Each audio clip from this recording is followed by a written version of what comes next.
and correct me if I'm wrong here, the US has a East Coast grid, a West Coast grid, and then Texas has its own grid.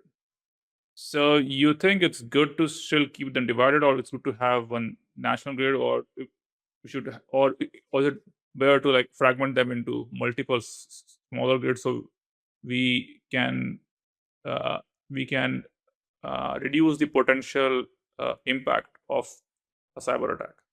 I mean, it's not a question of what I think. I think it is what it is. There's certain advantages and disadvantages for sure. For example, a reason a lot of the Texas is becoming a hub is because ERCOT, the organization that manages the Texas grid, is not within the purview of the federal, the FERC, the Federal Energy Regulatory Commission, and so that's good because the average time to get power for a site, if it's an like let's say a data center, right now can range between 2 to 4 years.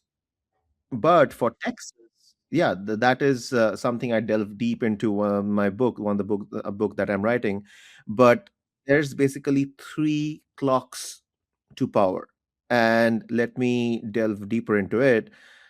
This has led a lot of loss of capital for a lot of people, where people have just tried to build and the building and developers and assuming that they would get power, but then what has happened is like the same thing.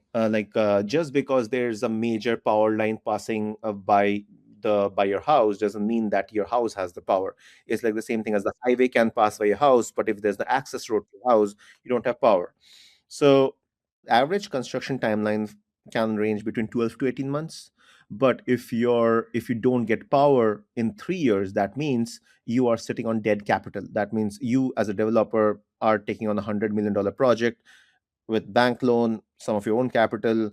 Uh, you have completed your project in 18 months and then sitting for 18 months more just because you don't have power. So that is the critical issue we are being faced right now, and it is truly a once in a lifetime kind of a scenario that we are facing right now. And the reason for that is the grid is being hit by two sides. I mean, it's a the data center explosion, especially the AI data center explosion, and the electric vehicle charging explosion. Right, in 2024, the peak load capacity for US was around, I think, 33 gigawatts or something. By 2030, it is expected to be 166 gigawatts. So that is like a five times increase in just 6 years, which is never in the history of the modern world has it happened. And let me contextualize. That would mean it's like adding like 12 New York City's peak load in just 5 years. So imagine building the power 12 New York cities from thin air. So that is the kind of problem we are being faced. And historically, grids have seen the power demand rise linearly.